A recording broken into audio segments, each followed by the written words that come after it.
வழிபாட்டிற்கென்று உங்களை அன்போடு வாழ்த்தி வரவேற்றுக் கொள்கின்றேன். நாம் அனைவரும் கண்களை மூடி தலைவணங்கி அமைதியான முறையிலே வழிபாட்டிற்கென்று நம்மை நாம் ஆயத்தம் செய்து கொள்வோம்.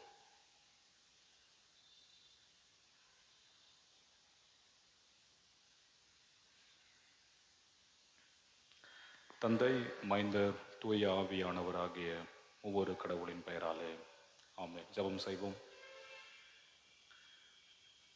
ஈடு இணையற்ற அன்பும் எல்லையில்லா இரக்கம் கொண்ட எங்கள் அன்பின் நல்ல ஆண்டவரே, நேற்றும் இன்றும் என்றும் மாறாதவரே, ஆசீர்வாதமாக எங்கள் வாழ்க்கையில் மீண்டும் ஒரு இடைவார ஆராதனையை காணுகிற பாக்கியத்தை நீர் கொடுத்திருப்பதற்காக உமக்கு நன்றி செலுத்துகின்றோம். காலை துவங்கி இந்த நேரம் வரையிலும் கருத்தோடு எங்களை காத்து பராமரித்து வழிநடத்தி வந்தீர். எங்கள் கடமைகளை எல்லாம் நாங்கள் நிறைவு செய்து இறை தலத்தை நாடி வருகை தந்து ஆவியோடும் உண்மையோடும் தொழுது கொள்ளும்படியான வாய்ப்பை நீர் கொடுத்திருப்பதற்காக நன்றி செலுத்துகின்றோம். இந்த பரிசுத்தமான வழிபாட்டை நீர் பொறுப்பேற்றுக் கொள்ளும்.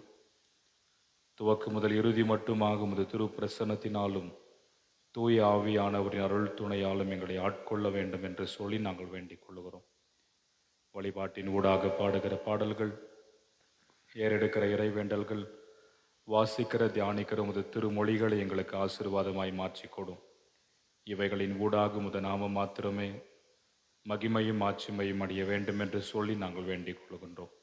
மிகச் சிறப்பாகிய வழிபாட்டிலே உமது திருமைந்தரும் எங்கள் ஆண்டவருமாகிய இயேசுவின் திரு உடலையும் உதிரத்தையும் உட்கொண்டு பானம் பண்ண இருக்கின்றோம். எங்களையே நாங்கள் ஆராய்ந்து தற்பரிசோதனை செய்து பார்த்து எங்கள் பாவ குற்றங்களை எல்லாம் அறிக்கை செய்து நீர் அருளும் மன்னிப்போடு இந்த புனிதமான சாக்கிரமத்தாகிய திருவிருந்தில் எங்களை இணைத்துக் கொள்ள கர்த்தர் அருளை தாரும். இயேசுவின் வழியை வேண்டிக் கொள்கிறோம் எங்கள் அன்பின் பிதாவே, ஆமென்.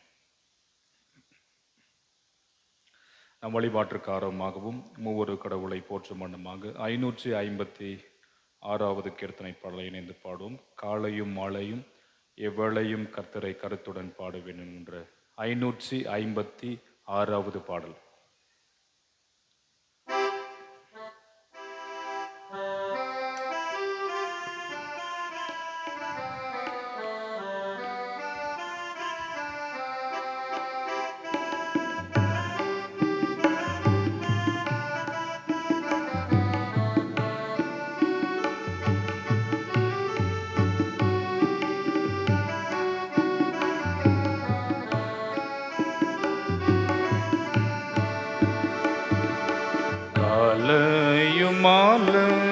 வேலையும் கர்த்தரை கருத்துடன் பாடிடுவே. காலையும் மாலைய வேலையும் கர்த்தரை கருத்துடன் பாடிடுவே. பரிசுத்தர் பரிசுத்தர் பரிசுத்தர் என தூதர் பாடிடும் தொனி கேட்குதே. பரிசுத்தர் பரிசுத்தர் பரிசுத்தர் என தூதர் பாடிடும் தொனி கேட்குதே. காலையும் மாலைய வேலையும் கர்த்தரை கருத்துடன் பாடிடுவே.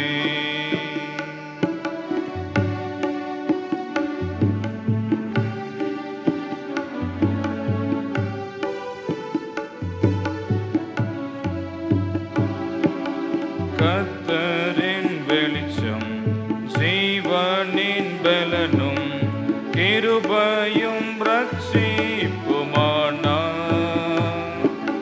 கர்த்தரின் வெளிச்சம் ஜீவனின் பலனும் கிருபையும் ரட்சிப்புமானார்.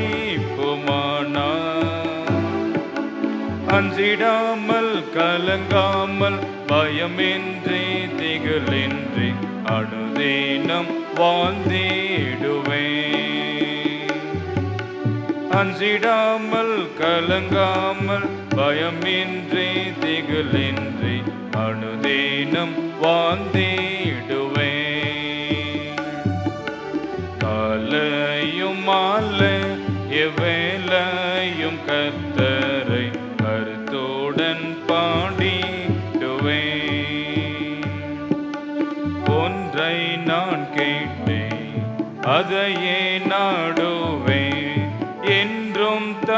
மகிமையை காண ஒன்றை நான் கேட்டேன், அதையே நாடுவேன், என்றும் தம் மகிமையை காண. ஜீவனுள்ள நாளெல்லாம் தம் ஆலயத்தில் தங்குவதை வாஞ்சித்து நாடிடுவேன். ஜீவனுள்ள நாளெல்லாம் தம் ஆலயத்தில் தங்குவதை வாஞ்சித்து நாடிடுவேன். காலையும் மாலை எவ்வேளையும் கர்த்தரை கருத்துடன் பாடிடுவேன்.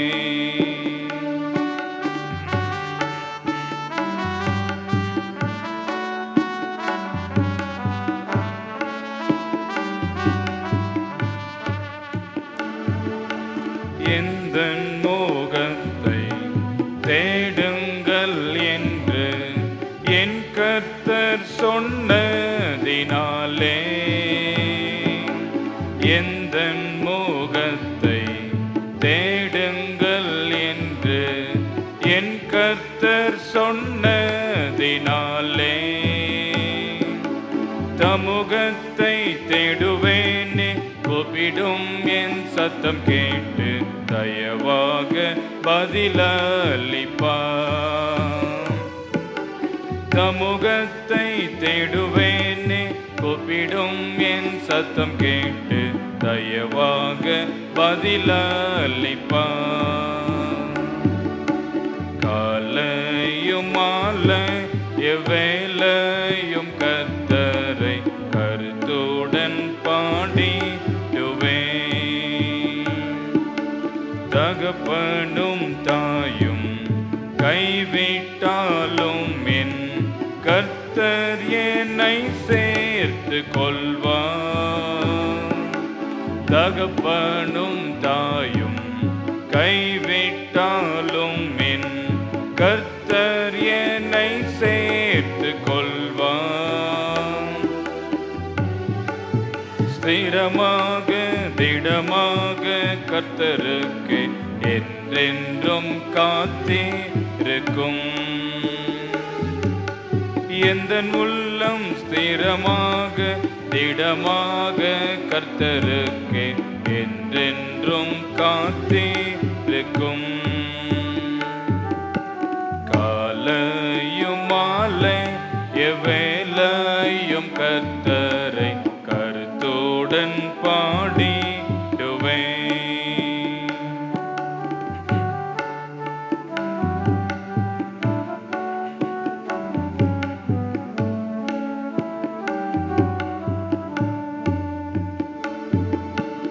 எனக்காக யாவும் செய்து முடிப்பார், என் கர்த்தர் வாக்கு மாறிடார். எனக்காக யாவும் செய்து முடிப்பார், என் கர்த்தர் வாக்கு மாறிடார். தமக்கென்றும் பயந்தேடும் பக்தர் யாவர் விருப்பமும் தவறாமல் நிறைவேற்றுவார். தமக்கென்றும் பயந்தேடும் பக்தர் யாவர் விருப்பமும் தவறாமல் நிறைவேற்றுவார். காலையும் மாலை எவ்வேளையும் கர்த்தரை கருத்துடன் பாடிடுவேன். பரிசுத்தர் பரிசுத்தர் பரிசுத்தர் என தூதர் பாடிடும் தொனிக்கே குதே. காலையும் மாலை எவ்வேளையும் கர்த்தரை கருத்துடன் பாடிடுவேன். நம் யாவரும் எழுந்து நின்று மாலை ஆராதனை முறைமையை பின்பற்றுவோம். 54வது பக்கம். ஆண்டவரே, என் உதடுகளை திறந்தருளும், உமது புகழை அறிவிக்கும். கடவுளே என்னை விடுவே தருளும். ஆண்டவரே எனக்கு சகாயம் செய்ய விரைந்தருளும். பிதாவுக்கும் குமாரனுக்கும் பரிசுத்த ஆவிக்கும் மகிமை உண்டாவதாக, ஆதியிலும் இப்போதும் எப்போதுமான சதா காலங்களாய் இருக்கிற படியே. ஆமென். அல்லேலூயா.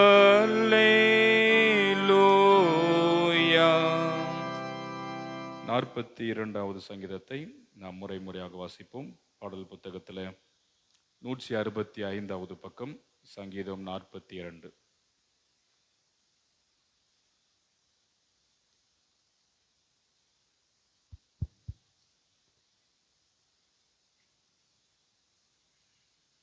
கர்த்தருக்கு ஸ்தோத்திரம். பரிசுத்தமான புதன்கிழமைக்குரிய திருமறை பகுதியின் உட்பகுதி சங்கீதம் 42வது சங்கீதத்தை நாம் முறையாக வாசிப்போம். மானானது நீரோடைகளை வாஞ்சித்து கதறுவது போல கடவுளே என் ஆத்மாவை வாஞ்சித்து கதறுகிறது.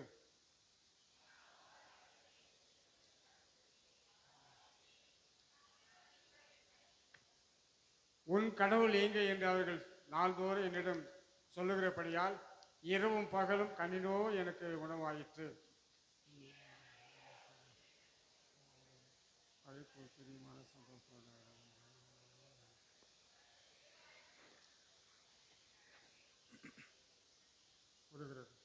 என் ஆத்மாவே, நீ ஏன் சோர்ந்து போகிறாய்?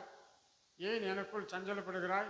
கடவுளுக்கு காத்தது அவர் சமூகத்துக்கு ரட்சிப்பின் நிமித்தம் நான் இன்னும் அவரை துதிப்பேன்.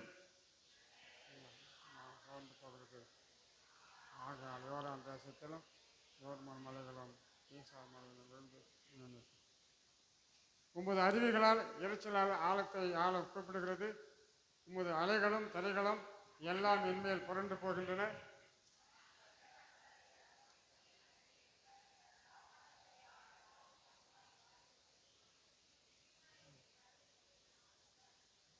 என் கண்மலையா கடவுளை நோக்கி ஏன் என்னை மறந்து சத்துருவினால் ஒடுக்கப்பட்டு நான் ஏன் துக்கம் கொண்டவனால் தெரிய வேண்டும் என்று சொன்னேன். கடவுளை என்று சொல்லுங்க என்னோடு இருக்கப்படியா. என் ஆத்மாவே, நீ ஏன் சோர்ந்து போகிறாய்? ஏன் எனக்குள் சஞ்சலப்படுகிறாய்? கடவுளுக்கு காத்திரு, என் முகத்திற்கு ரட்சிப்புக்கும் என் ரட்சிப்புக்கும் நான் இன்னும் துதிப்பேன். குறிக்கப்பட்ட பரிசுத்தமான சங்கீத பாகம் வாசிக்கும் வந்தது. ஈதாவுக்கும் குமாரனுக்கும் பரிசுத்த ஆவிக்கும் மகிமையுண்டாவதாக,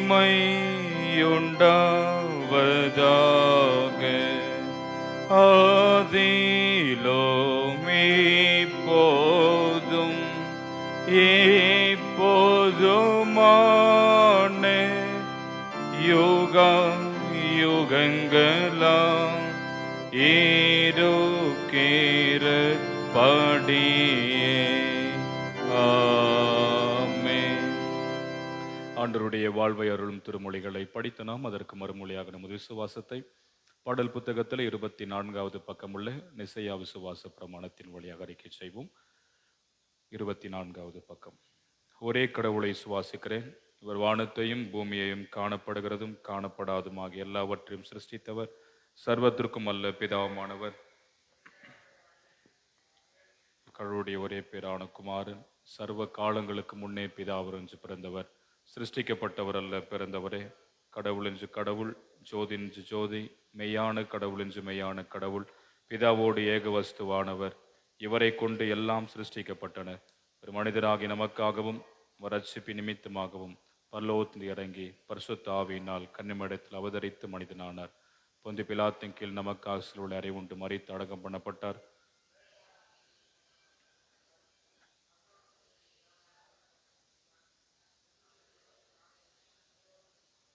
ராஜ்யத்திற்கு முடிவில்லை. பரிசுத்த ஆவியானவரை சுவாசிக்கிறேன். ஒரு ஆண்டவரும் உயிர்ப்பிக்கிறவருமாமே. பிதாவென்று குமார் என்று புறப்படுகிறவர், பிதாவோடு குமாரனோடு ஏகமாய் தொழுது மகிமைப்படுத்துகிறவர், தீர்க்கதரிசிகளை கொண்டு உரைத்தவருமாமே, பரிசுத்தமும் பொதுவுமான பாவ மன்னிப்புக்காக ஒரே ஞானஸ்தான அறிக்கையிடுகிறேன். மரித்தோர் உயிர்த்தெழுதலையும் எதிர்பார்த்து கொண்டிருக்கிறேன். ஆமே. உட்காருவோம்.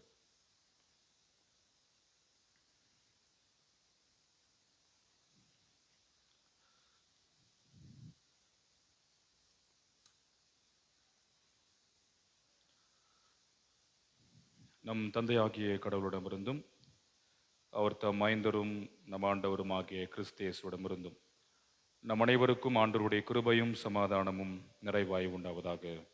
ஆமென்.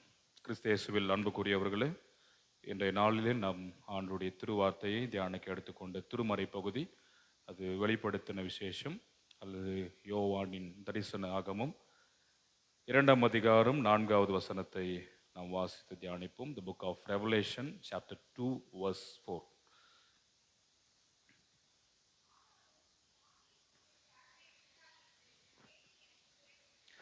ஜெபம் செய்வோம். அன்பின் ஆண்டவரே, வாழ்வை அருளும் திருமொழிகளை சிந்திக்க முற்படும் போது நீர் எங்களோடு பேச வேண்டும் என்று சொல்லி நாங்கள் வேண்டிக் கொள்கிறோம். திருவார்த்தைகளை உமது வார்த்தைகளாக ஏற்றுக்கொள்ளவும், அவ்வார்த்தைகளை நாங்கள் வாழ்வாக்கும் நீர் எங்களுக்கு அருளை தாரும். பேசுகிற அடியனை மறைத்து நீர் வெளிப்படும், நாங்கள் அனைவரும் கேட்கிறோம்.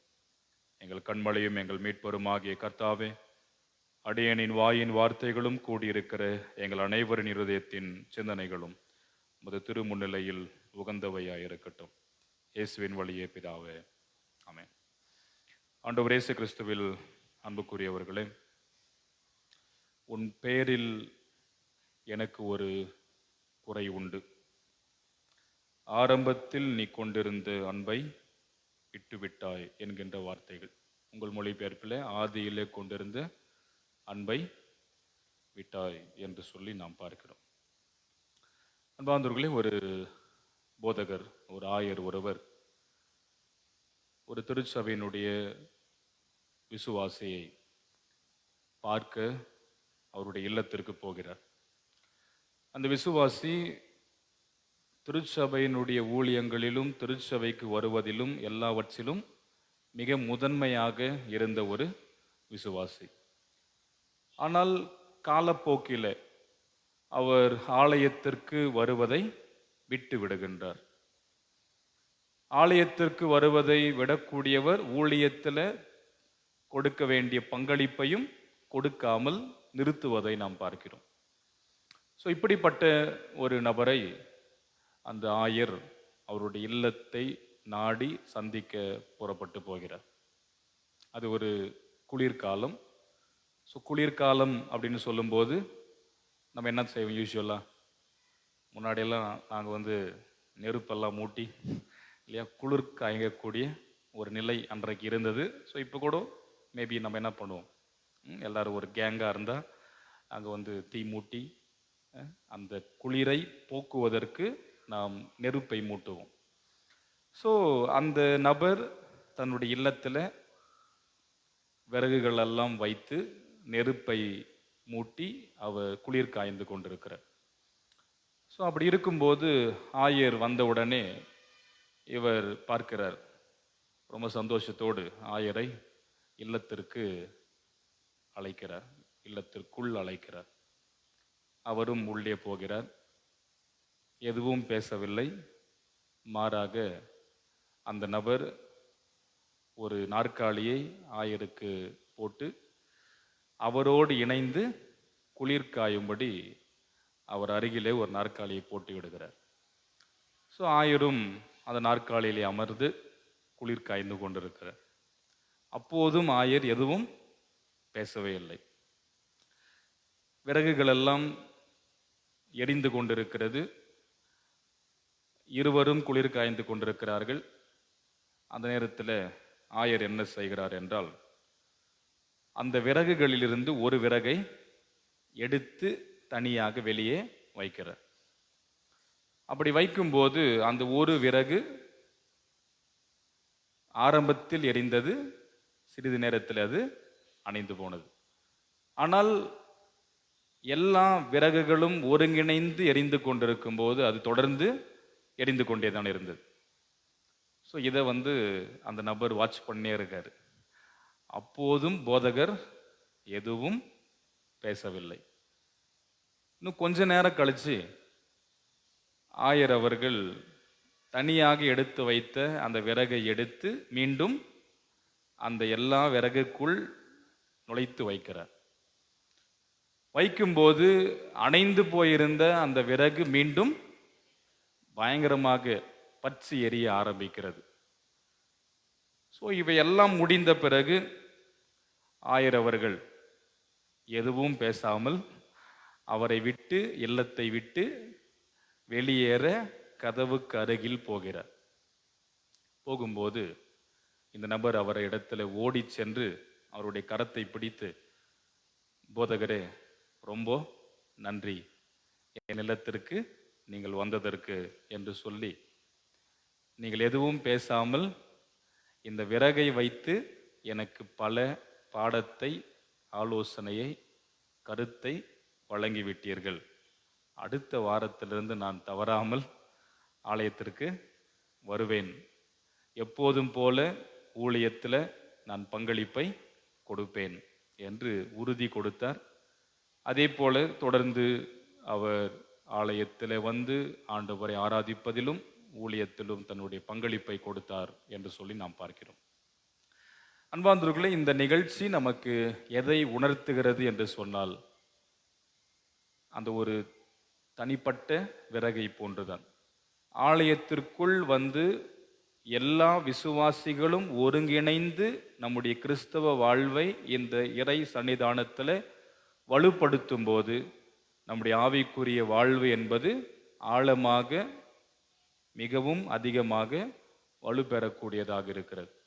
ஸோ நான் இங்கே இருந்து வெளியேறி என்னுடைய வாழ்க்கையை நான் ஆண்டுடைய சன்னிதானத்தை விட்டு ஆண்டுடைய மக்கள், விசுவாசிகளுடைய அந்த கூட்டமைப்பிலிருந்து வெளியேறி என் வாழ்க்கையை நான் வாழ வேண்டும் என்று முயற்சித்தேன் என்றால், நம்முடைய வாழ்வு, நம்முடைய கிறிஸ்தவ வாழ்வு அல்லது பக்தி உள்ள வாழ்வு கொழுந்துவிட்டு எரியக்கூடிய அந்த வாழ்வு அணைந்து தணிந்து பின்தங்கி போய்விடும் என்பதை நம்மால் நன்கு புரிந்து கொள்ள முடியும்.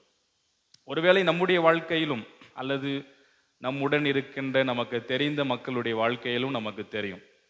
அவருடைய சன்னிதானத்தில் ஆண்டவரை ஆராதித்து நம்மோடு எல்லா விசுவாசிகளும் இணைந்து ஒரு கிறிஸ்தவ வாழ்க்கையை வாழும்போது நமக்கு இருக்கின்ற அந்த மகிழ்ச்சியும், அந்த நிம்மதியும், அந்த ஆனந்தமும், அந்த ஆசீர்வாதமும் பெரிய அளவில் இருக்கும். ஆனால் அதிலிருந்து நாம் வெளியேறி வாழ்ந்தால் அந்த வாழ்வு எவ்வளவு மோசமான வாழ்க்கையாய் இருக்கும் என்பதை ஒருவேளை பல நேரங்களில் நாமும் அனுபவித்திருக்கலாம், அல்லது யாராவது அனுபவித்ததையும் நாம் பார்த்திருக்கலாம். ஸோ இங்கே திருமறை நமக்கு தெளிவுபடுத்தக்கூடிய விஷயம் என்னவென்றால், யோவானுடைய தரிசனம் அதை தான் வெளிப்படுத்தின விசேஷம் என்று பவர் எடிஷனில் சொல்லப்பட்டிருக்கும்.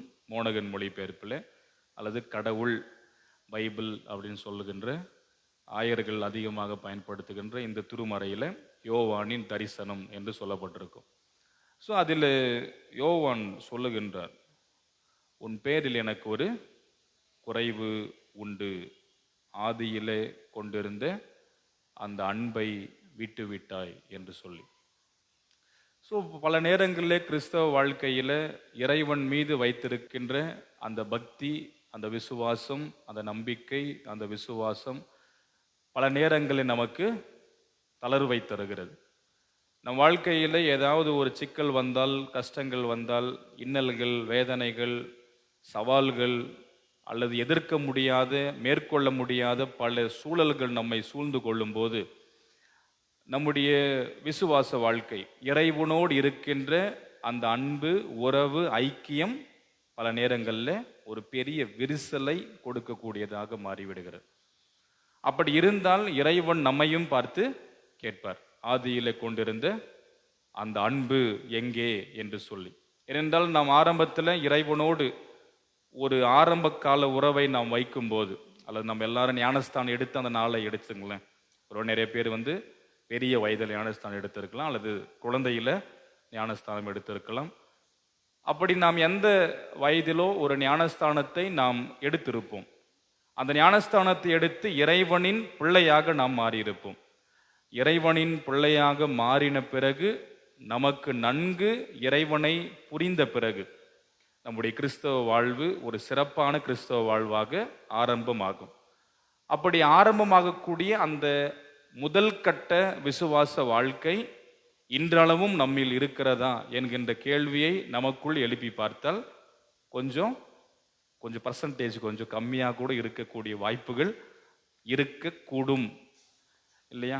ஏன்னா அந்த பிகினிங் ஸ்டேஜில் நம்ம ரொம்ப பயங்கர ஒரு பக்தி இல்லையா, அந்த விசுவாசம், நம்பிக்கை, அன்பெல்லாம் இறைவன் மீது அப்படியே நம்ம பெரிய அளவில் வைத்திருப்போம். ஆனால் காலப்போக்கில் அது ஒருவேளை தளர்வுகளை சந்தித்தால் நாம் ஒருபோதும் அந்த வாழ்விற்குள்ளாக போகவே கூடாது. நாம் இன்னும் அதிகமாக ஒரு படி மேலே இறைவனில் நம்முடைய விசுவாசத்தை செலுத்த வேண்டும். இறைவன் மீது வைக்கின்ற அந்த அன்பை இன்னும் ஒவ்வொரு நாளும் காலப்போக்கில் அது வளர்ந்து கொண்டே இருக்க வேண்டுமே தவிர தளர்ந்து கொண்டு போகவே கூடாது. அதைதான் இறைவன் நம்முடைய வாழ்க்கையில் விரும்புகின்றார். பவுல் தீமோத்தேயுக்கு சொல்லும்போது இப்படியாக சொல்லுகின்றார். 2 தீமோத்தேயு 2ஆம் அதிகாரம் 22வது வசனத்தை வாசிங்கள். 2 தீமோத்தேயு 2:22.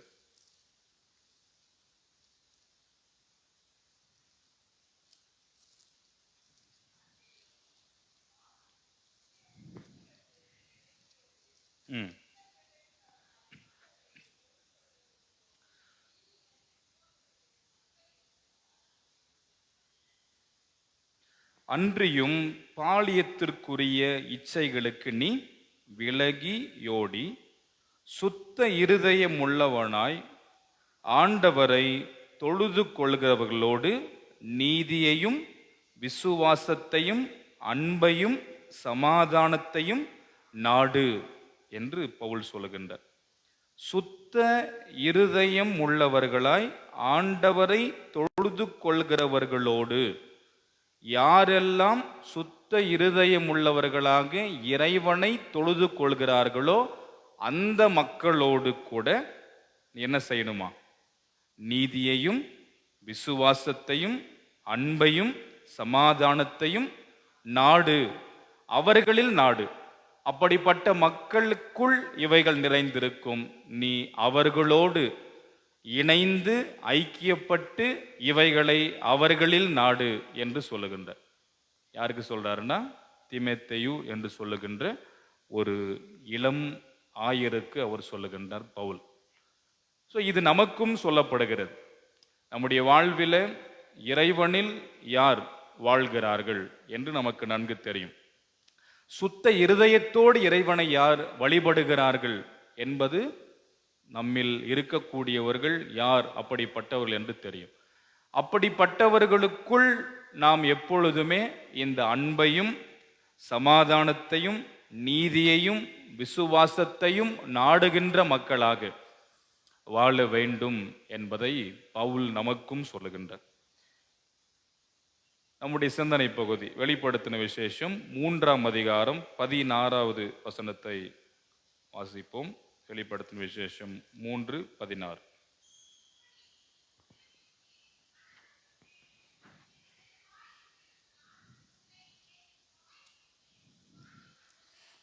அந்த அனலும் இன்றி குளிரும் இன்றி வெதுவெதுப்பாய் இருக்கிறதினால் உன்னை என் வாயினின்று வாந்தி பண்ணி போடுவேன். நிறைய பேரை பார்த்தா நமக்கு தெரியும். சில பேரை பார்த்து சொல்லுவாங்க, தமாசா வேடிக்கை கூட சொல்லுவாங்க, என்ன விசுவாசி, அனலும் இல்லை குளிரும் இல்லை, ஏதோ இருக்கிறாங்கப்பா அப்படின்ற மாதிரி. அந்த ஒரு கிறிஸ்தவ வாழ்வு நம்மில் இருக்கக்கூடாது. நம் வாழுகின்ற அந்த கிறிஸ்தவ வாழ்வு வெதுவெதுப்பாக ஒரு சிறப்பான இறைவன் விரும்புகின்ற அந்த கிறிஸ்தவ வாழ்வாக இருக்க வேண்டும். அனலும் இல்லை குளிரும் இல்லை, மண்ணு மாதிரி இருக்கிறாங்கப்பான்னு சில பேர் சொல்லுவாங்க. என்னன்னே தெரில, சும்மா ஏதோ இருக்காங்க, அந்த வாழ்வு அல்ல. இறைவனில் நம்முடைய வாழ்வு ஒவ்வொரு நாளும் வளர்ந்து கொண்டே இருக்க வேண்டும். அனல் மூட்டுகின்ற, நம்மில் பற்றி எறிகின்ற அந்த விசுவாச வாழ்வை இறைவன் விரும்புகின்றார். ஒருவேளை இப்படிப்பட்ட வாழ்வை வாழ்வோமானால் உன்னை என் வாயினின்று இல்லையா வாந்தி பண்ணி போடுவேன் அப்படின்னு சொல்றார் இல்லையா, வாமிட் பண்ணிடுவேன் அப்படின்னா என்னிலிருந்து உன்னை வெளியேற்றி விடுவேன் என்று இறைவன் சொல்வது போல் இங்கே யோவான் தன் தரிசனத்தில் அவர் சொல்வதை நாம் பார்க்கிறோம். அப்போ நம்முடைய கிறிஸ்தவ வாழ்வு இன்றைக்கு எப்படிப்பட்டதாக இருக்கிறது என்பதை நாம் ஆய்ந்து பார்க்க வேண்டும்.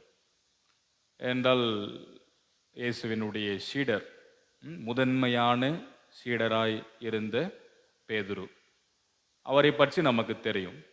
அந்த பேதுரு எந்த அளவிற்கு இயேசுவை பின்பற்றினார், இயேசுவோடு நெருக்கமாக இருந்தார் என்பதெல்லாம் நமக்கு தெரியும். நம்ம கடந்த வாரத்தில் கூட நம்ம பார்த்தோம்.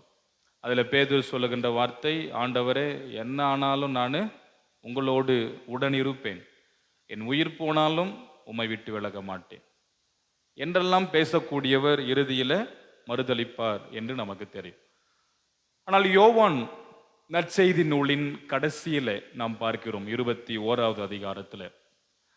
அப்படி அந்த 21வது அதிகாரத்தில் இவர்கள் எல்லாரும் தங்களுடைய சீடர் பணியை, இயேசுவை பின்பற்றுகின்ற, இயேசுவின் பின் கடந்து போகின்ற, ஊழியம் செய்கின்ற இந்த முக்கியமான பணியிலிருந்து விலகி தங்களுடைய தாய் தொழிலுக்கு அவர்கள் திரும்புவார்கள். ஸோ அப்படி மீன் பிடிக்க போகும்போது தான் இயேசு அவர்களை சந்திப்பார்.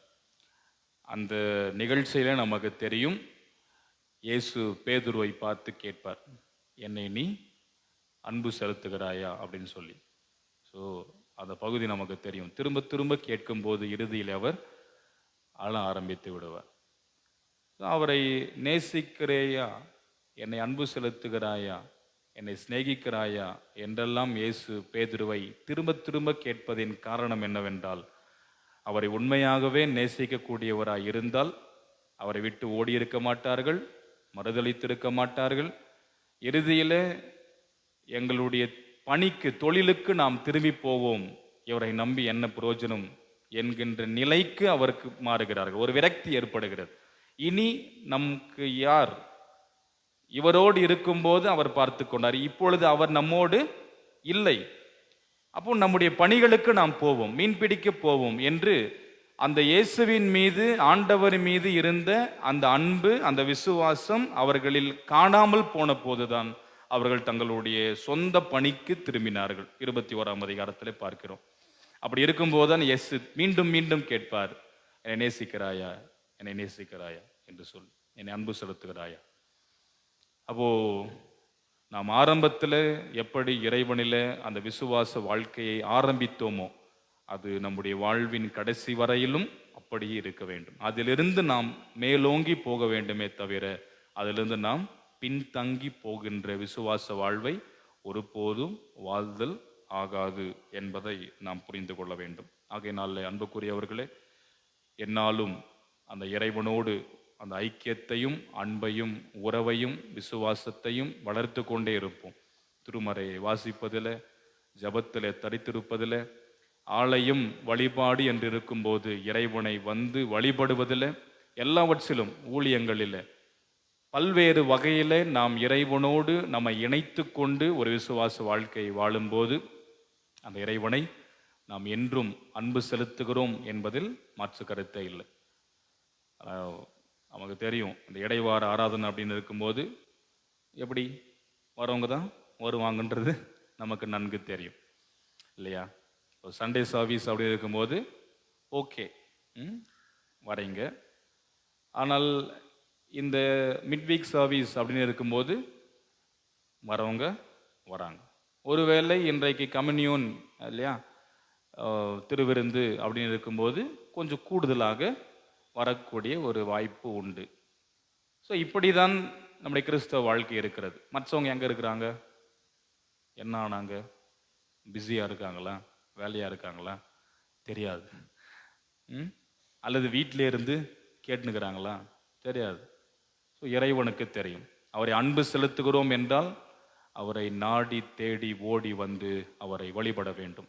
அது எந்த நிலையாக இருந்தாலும், எப்படிப்பட்ட இக்கட்டும் எப்படிப்பட்ட சவால்களும் இருந்தாலும் அவைகளை கடந்து வந்து இறைவனை நாம் வழிபட்டு இறைவனிலே உறவை வளர்த்து கொண்டே இருந்தால் நிச்சயமாக அவரை அன்பு செலுத்துகிறோம். ஆதியிலே கொண்டிருந்த அன்பு நம்மில் நிறைந்திருக்கிறது என்பதை நம்மாலே நாம் புரிந்து கொள்ள முடியும். அப்படிப்பட்ட வாழ்வை நாம் தொடர்ந்து நம் வாழ்வும் ஆண்டவராக இறைவன் நம்மை தொடர்ந்து வழிநடத்தி ஆசீர்வதித்து காத்தருள்வாராக. ஆமென். எல்லா அறிவிற்கும் அப்பாற்பட்ட ஆண்டவருடைய தெய்வீகமான சமாதானம் நம் இருதயங்களையும் சிந்தனைகளையும் கிறிஸ்து இயேசுவிற்குள் பக்குவப்படுத்தி காப்பாராக. ஆமென்.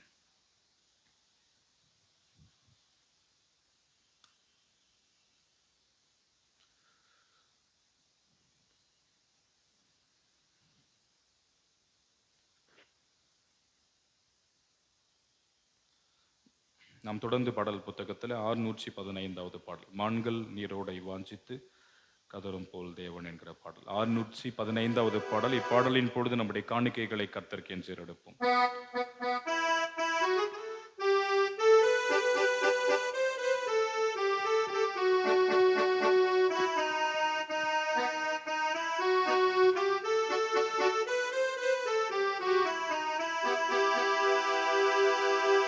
மான்கள் நீரோடை வாஞ்சித்து கதரும் போல் தேவனே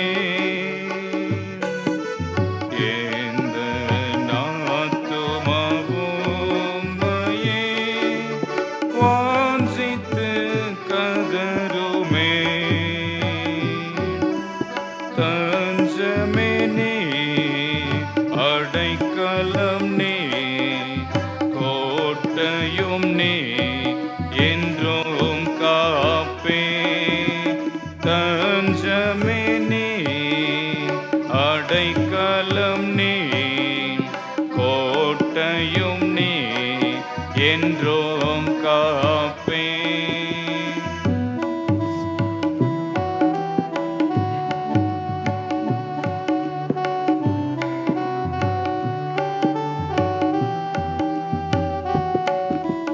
தேவரின் பகற்காலத்தில்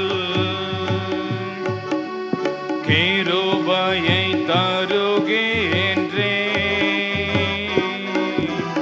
தேவரின் பகற்காலத்தில் கிருபையை தருகின்றே. இரவினில் பாடும் பாட்டு எந்த நாவில் இருக்கின்றது. இரவினில் பாடும் பாட்டு எந்த வாயினில் இருக்கின்றது. தஞ்சமே நீ, அடைக்கலம் நீ, கோட்டையும் நீ, என்றும் காப்பே. தஞ்சமே நீ, அடைக்கலம் நீ, கோட்டையும் நீ, என்றும் காப்பே.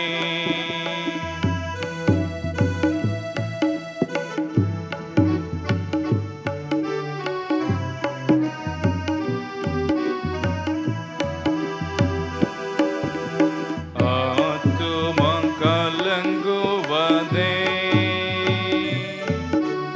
நேசரை நினைத்திடாமல்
திருமலைகளில் இருந்தும் உம்மை தினமும் நினைக்கின்றேன்.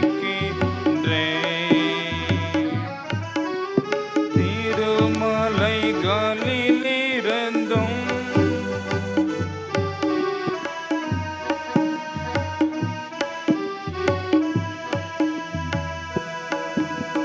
தஞ்சமே நீர், அடைக்கலம் நீர், கோட்டையும் நீர், என்றும் காப்பே. தஞ்சமே நீர், அடைக்கலம் நீர், என்றும் காப்பே.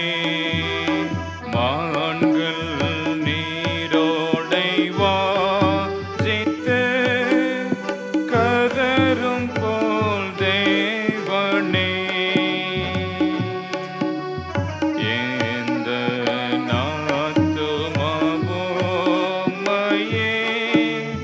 வாசித்து கதருமே.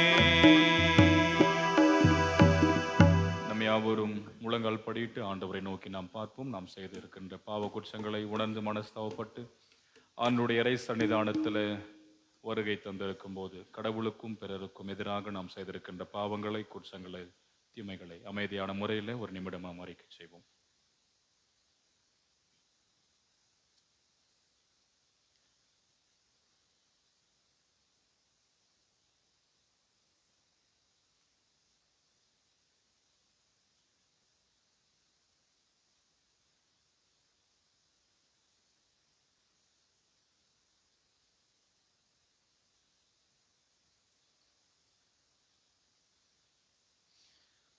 பதினெட்டாவது பக்கமுள்ள பொதுவான பாவறிக்கை நாம் இணைந்து அறிக்கை செய்வோம். இரக்கமுள்ள கடவுளே, ஏழை பாவியாகிய நான் உமக்கு முன்பாக விழுந்து இந்த கிருபையும் பொறுமையும் தேட வருகிறேன். நான் மனதினாலும் வாக்கினால் மடக்கையினாலும் வெகுதமான பாவ குற்றங்களை பண்ணி மனஸ்தாபப்பட்டு அறிக்கையிடுகிறேன். தயவுள்ள சுவாமி, உலகத்தில் கழிவது நியாயமாயினும் என்னுடைய சமூகத்தை விட்டு தள்ளாதையும். தேவரட்சராக இயேசு கிறிஸ்துவின் பாடுகளையும் மரணத்தையும் பார்த்து நான் செய்த பாவங்கள் எல்லாம் மன்னித்து நிறச்செய்யும். நான் திரும்ப பாவம் செய்ய சோதிக்கப்படும் போது சம்மதி அவனதற்கு இருக்கவும் எனக்கு பிரியமான பிள்ளையாக நடக்கும். பரிசுத்த ஆவியை கொண்டு எனக்கு புத்தியும் பலத்தையும் தந்தருடும். நான் சாகும் வேளையிலே என்னை ஆயத்து பண்ணுள்ள சுவாமி. வசனத்தின் ஊழியனாக அழைக்கப்பட்டு இவ்வூழியத்திற்கென்று நியமிக்கப்பட்டிருக்கிற நான் என்னுடைய ஊழியத்தின்படி நீங்கள் செய்த அறிக்கையின் பேரில் உங்கள் யாவருக்கும் கடவுளின் கிருபை அறிவித்து நமது கர்த்தராகிய இயேசு கிறிஸ்துவின் பிரதிநிதியாகவும் அவருடைய கட்டளையின்படியும் பிதா, குமாரன், பரிசுத்த ஆவியின் நாமத்தினால் உங்கள் பாவங்களை உங்களுக்கு மன்னிக்கிறேன்.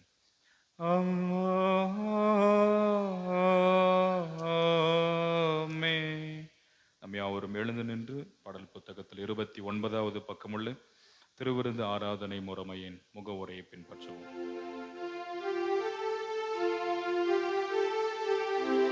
கர்த்தரானவர் உங்களோடு இருப்பாராக.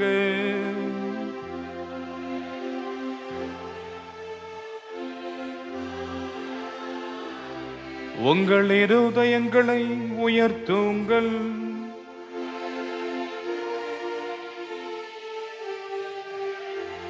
நமது கர்த்தராகிய கடவுளை ஸ்தோத்தரிப்போம் வாருங்கள்.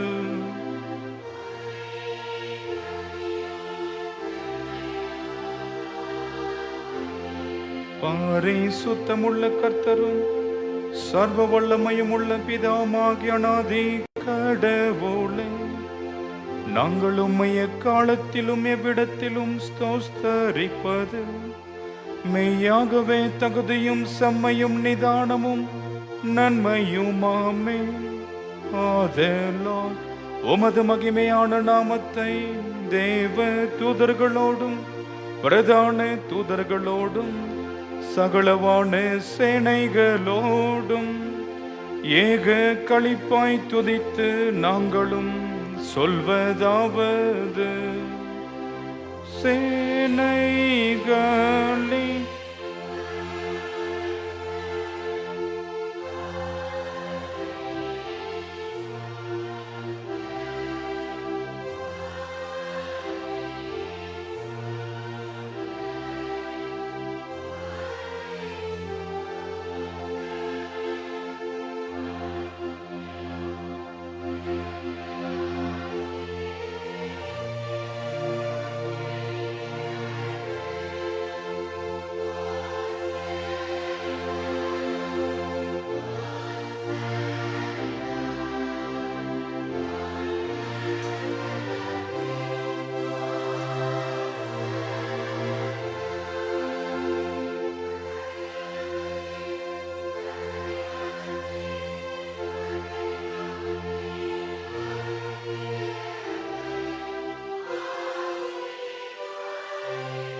பரமண்டங்கள் இருக்கிற எங்கள் பிதாவே, உம்முடைய நாமம் பரிசுத்தப்படுவதாக, உம்முடைய ராஜ்யம் வருவதாக, உம்முடைய சித்தம் பரமண்டலத்தில் செய்யப்படுகிறது போல் பூமியிலையும் செய்யப்படுவதாக.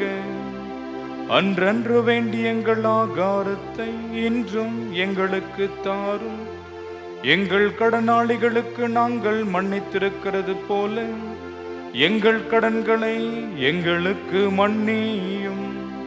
எங்களை சோதனைக்குட்பட பண்ணாமல் தீமை நின்று எங்களை ரட்சியும். ஏனென்றால் ராஜ்யமும்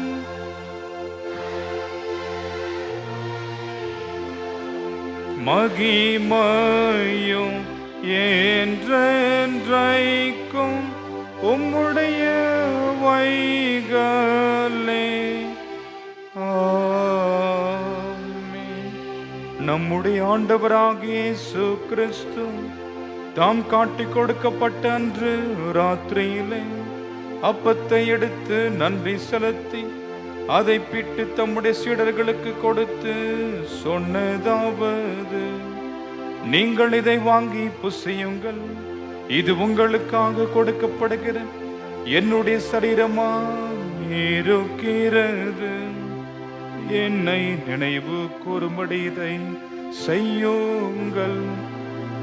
அப்படியே போஜனம் பண்ணின பின்பு அவர் பாத்திரத்தையும் எடுத்து நன்றி செலுத்தி அவர்களுக்கு கொடுத்து சொன்னதாவது, எல்லாரும் இதிலே பானம் பண்ணுங்கள், இந்த பாத்திரம் பாவ மன்னிப்புக்கென்று உங்களுக்காக சிந்தப்படுகிற என்னுடைய இரத்தத்தினால் ஆகும் புதிய உடன்படிக்கையா இருக்கிறது.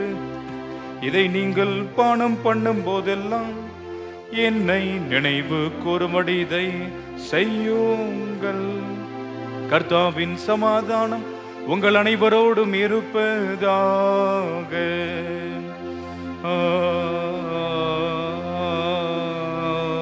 ஆமென். பாவத்தை சுமந்த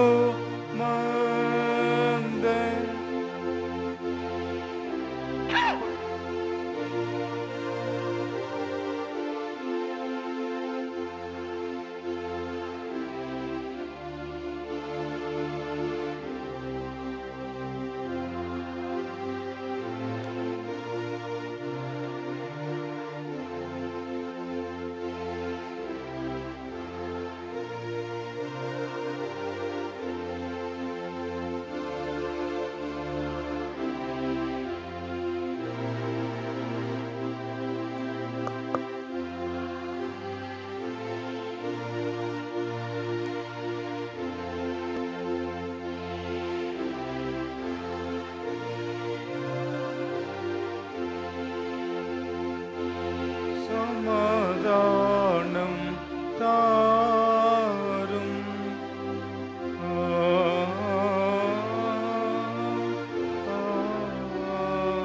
ஆமென்.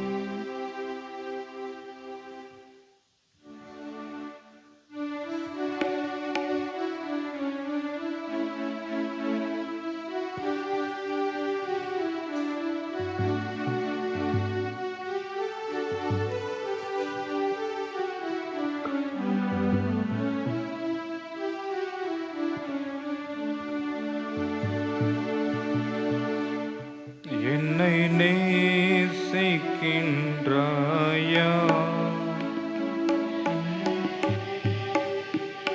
வாங்கி புசிங்கள். ஆண்டவர் இயேசு கிறிஸ்துவின் திருச்சரீரம் உங்களுக்காய் பிற்கப்பட்டது. கிறிஸ்து இயேசுவின் திருச்சரீரம் உங்களுக்காய் பிற்கப்பட்டது. ஆண்டவருடைய திருச்சரீரம் உங்களுக்காய் பிற்கப்பட்டது. கிறிஸ்துவின் திருச்சரீரம் உங்களுக்காய் பிற்கப்பட்டது. ஆண்டவருடைய திருச்சரீரம் உங்களுக்காய் பிற்கப்பட்டது. கிறிஸ்து இயேசுவின் திருச்சரீரம் உங்களுக்காய் பிற்கப்பட்டது. ஆண்டவரின் திருச்சரீரம் உங்களுக்காய் பிற்கப்பட்டது.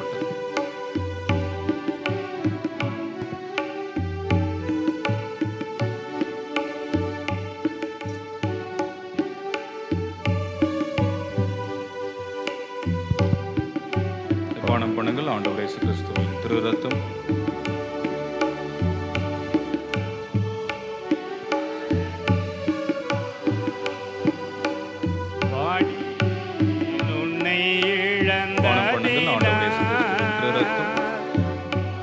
பாவம் மன்னிப்புக்கு என்று உங்களுக்காய் சிந்தப்பட்டது. பானம் பண்ணுங்கள். ஆண்டவருடைய திரு ரத்தம் பாவம் மன்னிப்புக்கு என்று உங்களுக்காய் சிந்தப்பட்டது. பானம் பண்ணுங்கள். ஆண்டவருடைய திரு ரத்தம் பாவம் மன்னிப்புக்கு என்று உங்களுக்காய் கிறிஸ்து திரு ரத்தம் பாவம் மன்னிப்புக்கு என்று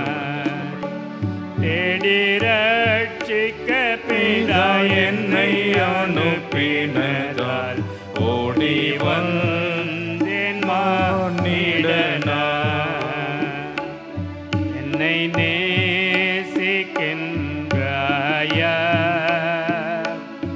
என்னை நேசிக்கின்றாயா,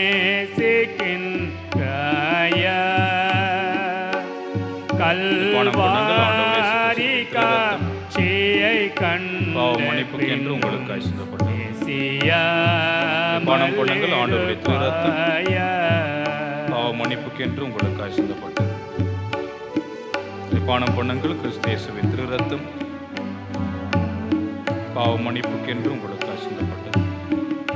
ஆண்டவரின் திரு ரத்தம் பாவம் மன்னிப்புக்கு பாவம் பரிசுத்தனார் பாவி உன்னை அழைக்கிறேன். பானம் பண்ணுங்கள். ஆண்டவரின் திரு ரத்தம் பாவம் மன்னிப்புக்கு என்று நம் ஆண்டவராகிய கிறிஸ்து இயேசுவின் திருச்சரீரமும் நடவிலையேற பெற்ற திரு ரத்தமும் மெய்யான விசுவாச நித்திய வாழ்வுக்கு என திறப்படுத்தி பலப்படுத்தி காப்பாராக. கர்த்தாவின் சமாதானம் என்றும் உங்களோடு தங்கியிருப்பதாக. சமாதானத்தோடு சென்று வாழுங்கள். ஆமென். பலியானேன் பாவி உனக்காய், பரிகாச சின்னமா சிலுவையிலே பலியானேன் பாவி உனக்காய். என்னை நேசிக்கின்றாயா, என்னை நேசிக்கின்றாயா, கல்வாரி காட்சியை கண்ட பின் உங்களுக்காய் பிக்கப்பட்டது. உங்களுக்காய் பிக்கப்பட்டது. ஆண்டவரின் திருச்சரீரம் உங்களுக்காய் பிக்கப்பட்டது. உங்களுக்காய் பிக்கப்பட்டது. ஆண்டவரின் திருச்சரீரம் மலிருப்பாயா.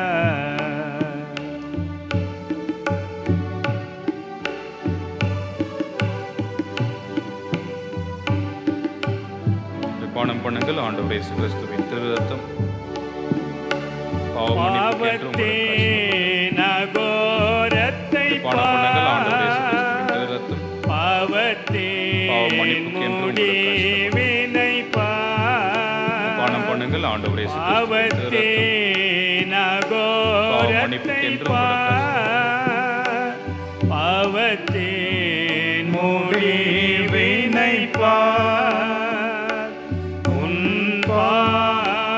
யாவையும் சுமப்பேனென்றேன் பாதம் தன்னில் இழை பரவா. உன் பாவம் யாவையும் சுமப்பேனென்றேன் பாதம் பாவம் மன்னிப்புக்கு என்று உங்களுக்காய் இழை பரவா. பானம் பண்ணுங்கள். கிறிஸ்துவின் திரு ரத்தம் பாவம் மன்னிப்புக்கு உன்னை நம் ஆண்டவராகிய கிறிஸ்து இயேசுவின் திருச்சரீரமும் நடவெளியேற பெற்ற திரு ரத்தமும் மெய்யான விசுவாச நித்திய வாழ்வுக்கு என்ற திறப்படுத்தி பலப்படுத்தி காப்பாராக. கர்த்தாவின் சமாதானம் என்றும் உங்களோடு தங்கியிருப்பதாக. சமாதானத்தோடு சென்று வாழுங்கள். ஆமென்.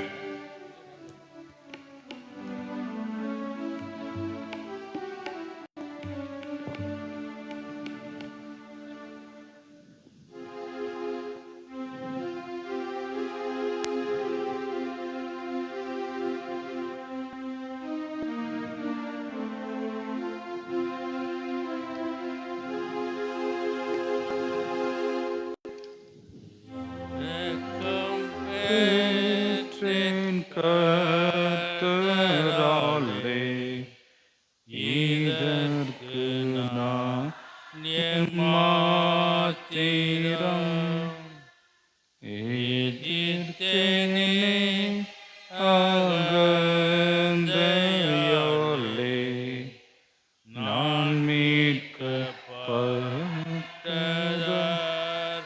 வாசிங்கள். ஆண்டவருடைய திருச்சரீரம் உங்களுக்காய் பிற்கப்பட்டது.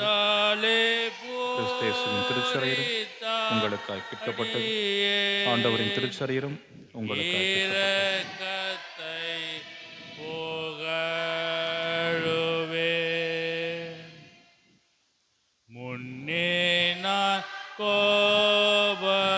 பானம் பண்ணுங்கள். ஆண்டவர் இயேசு கிறிஸ்துவின் திரு ரத்தம் பாவ மன்னிப்புக்கு என்று உங்களுக்காய் சிந்தப்பட்டது. பானம் பண்ணுங்கள். ஆண்டவருடைய திரு ரத்தம் பாவ மன்னிப்புக்கு என்று உங்களுக்காய் சிந்தப்பட்டது. கிறிஸ்து இயேசுவின் திரு ரத்தம் பாவ மன்னிப்புக்கு என்று உங்களுக்காய் சிந்தப்பட்டது.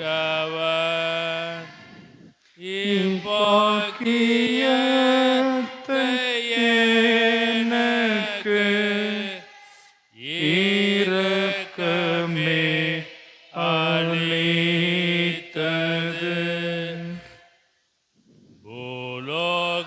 பானம் பண்ணுங்கள். ஆண்டவருடைய திரு ரத்தம் பாவ மன்னிப்புக்கு என்று உங்களுக்கு ஆண்டவராகிய கிறிஸ்து இயேசுவின் திருச்சரீரமும் அவருடைய வெளியேற பெற்ற திரு ரத்தமும் முழுமையான விசுவாசத்தை நித்தி வாழ்வுக்கு என திறப்படுத்தி பலப்படுத்தி காப்பாராக.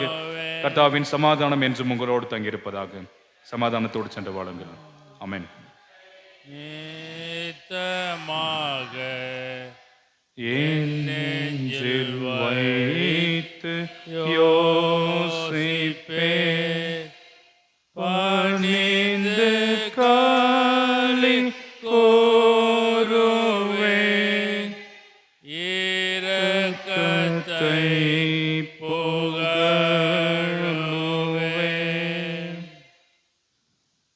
இரக்கத்தா நான் நிலை கட்டோம் அது என் மேன்மை என்கிறேன்.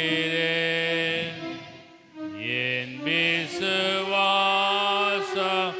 அதை பற்றோம் அதை முன்னிட்டு வேண்டுவேன். அதை துணாலில் என் பலம் நான் சாகும் போதும்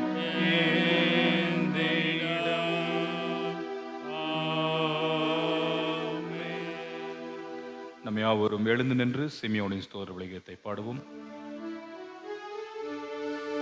ஆண்டவரே, இப்போது மது வார்த்தையின்படி உமது அடியேனை சமாதானமாய் போக விடுகிறேன். போற ஜாதிகளுக்கு பிரகாசிக்கிற ஒளியாகவும் உமது ஜனமாகிய இஸ்ரவேலுக்கு மகிமையாகவும் சகல ஜனங்களுக்கு முன்பாக நீராயத்தம் பண்ணின உமது இரட்சணிய